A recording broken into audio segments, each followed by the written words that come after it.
text box and I were talking a few nights ago about the definition of atheism and the use of the word atheism in history. And it's kind of interesting that the word atheism has a kind of colorful history. I mean, we think nowadays of atheism as either a lack of a belief in God or gods, or the belief that there are no gods, depending on what your position is on how we define atheism today. But we think of it as someone who really thinks that, for whatever reason, and to whatever degree of confidence, that there aren't gods. But that wasn't always the case. In fact, the word atheism, atheos, so from the Greek word, arose in a context of pagan Rome, the Greco-Roman Empire, and when virtually everybody was a theist. In the pagan world, there were all kinds of gods. There were, of course, there was the pantheon of gods of Rome, but of course, the Roman Empire was a conquering empire, and wherever they went, they encountered the local pantheon of gods of the people that they were encountering and subjugating, or warring with, or allying with. And under paganism, there wasn't this sense of theological rigor that you could only worship your gods. It was understood that reality included all kinds of gods. Gods could be regional, for instance. So there were the gods of Rome, and that is the gods that favored Rome and the Roman Empire. And then there were the gods of the Egyptians, and there were the gods of these other people over here. And so there was no particular animus towards people who worshipped completely different gods. Very often they identified, oh, that god over there is really just another name for our god over here. But very often they thought, no, they have their gods and they're completely different. And there were domestic gods, there were the household gods, and then there was ancestor worship. People, emperors, for instance, could be deified, could become gods while they're alive or upon their death. And then if out in nature, if you went out into a forest or a glade or a stream, there was a god of that stream, there was a god of that river, there was a god of that forest. There was just lots and lots of gods. And in the Roman context, there was a bit of a problem when they encountered monotheistic Judaism.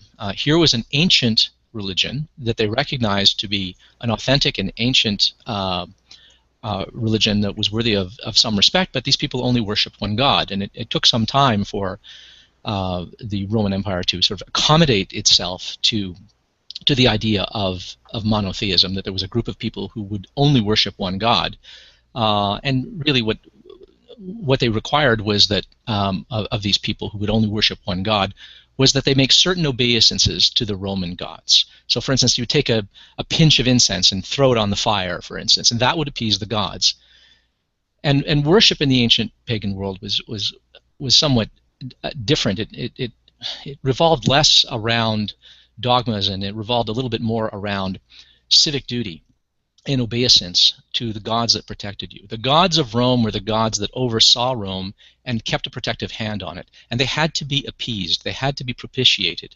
And if you did not, they would lift their protective hand, and then all hell could break loose. Things could go very badly. And so it was understood that you had a civic duty, a civic responsibility to worship the gods, to propitiate and appease the gods, to pay temple taxes and make offerings and things like that. Worship was very different. It was conceived of in a much more propitiatory appeasement form of an appeasement relationship. And so when Christianity arose, here was now a newfangled religion, and the Romans didn't have a lot of time for newfangled religions. The newfangled religions they didn't think were worthy of respect. They had a name for it. They called it superstitio, where we get the word superstition. And they just thought that these were ridiculous religions.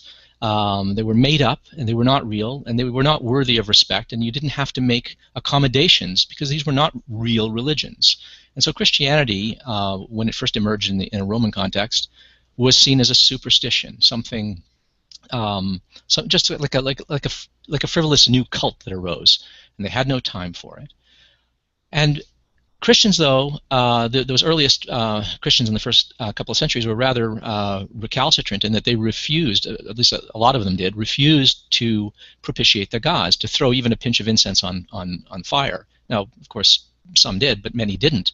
And this made Christianity a threat, literally, to the empire. It was seen in that context that they were not doing their civic duty. I mean, they didn't care. You want to worship this Jesus, well, go ahead. I mean, the Jews worship Yahweh, no problem, right? But there's something that you need to do here, and that is you need to appease the gods of Rome. And this is a civic responsibility. You are un-Roman. You are uncivic. It's like the concept of being un-American. For some people today, if you don't worship Jesus, you're un-American. Well, that's how it was seen by the Romans, actually. Christians were un-Roman. And we're jeopardizing the very safety, the security of Rome, the Pax Romanitas, the peace of Rome was at stake. And this could not be allowed, and this is why there was, in fact, some persecution of Christians at various stages in early Christianity.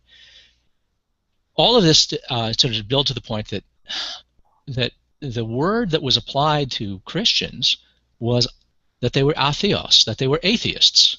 They didn't worship the gods of Rome. They only believed in this one God, and they would only worship this one God, and this was atheism. Yeah, that's what started out the whole question, because it showed that an atheist was believing in a god.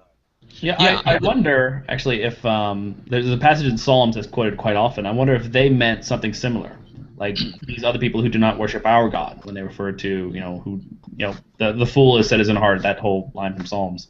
I wonder if they meant something similar, given the time period when it was written. Yeah, there were. Remember, that would have been written in a time when you had either a monolatrous religion, a religion that believed that there were many gods but only one God was to be worshipped, or it might have been at that stage monotheistic, where they believed there was only one God to worship. But they were surrounded by cultures and peoples and ethnicities who worshipped many gods. And so when people said, the fool has said in his heart there is no God, they're talking about the fool has said in his heart that this God isn't real. Right, they worship another god. Right, there were no atheists back then. Yeah, they're referring to modern non-believers, which was kind of there were some back then, but we don't really know very many of them. Well, I mean, there were some sort of Greek philosophers and Roman philosophers, right, who would have been sort of outliers who were arguably atheists. Well, there are so few of them; they wouldn't be worthy of a psalm. And when the Psalms were written, I don't know how many were. I don't think that the psalmist was sort of bumping into and rubbing up against a lot of ancient Greek atheists, and there wouldn't have been many to be had anyway. So I don't think probably a psalm about it. Right at the good part when you were getting right to the atheist term. So maybe I can direct it back to that. Sure. Okay. Well, anyway, the point is that even the word atheism at one point just meant you're not worshiping the right gods, or you're not worshiping the gods that you need to worship, or you're not worshiping them in the right way, or you're not propitiating our gods. You're only insisting on worshiping your God, and this is atheism. So the word atheism sort of starts off rather differently than we imagine it today. Now, in the last few centuries, I mean, in the last 300 years or so, the word atheism, or athéisme in French, or ateo in Spanish and Portuguese, and in all of the modern languages for the last 300 years or so, the word atheism has been seen in a philosophical way, as a largely a hypothetical philosophical position. Throughout the Middle Ages, there was a concept of atheism. What if a person doesn't believe in a god? But there was virtually no one who held such a position. No one dared hold such a position openly. I mean, Thomas Hobbes arguably, in the Renaissance, was quietly atheistic, arguably, and Lord knows how he got away with it.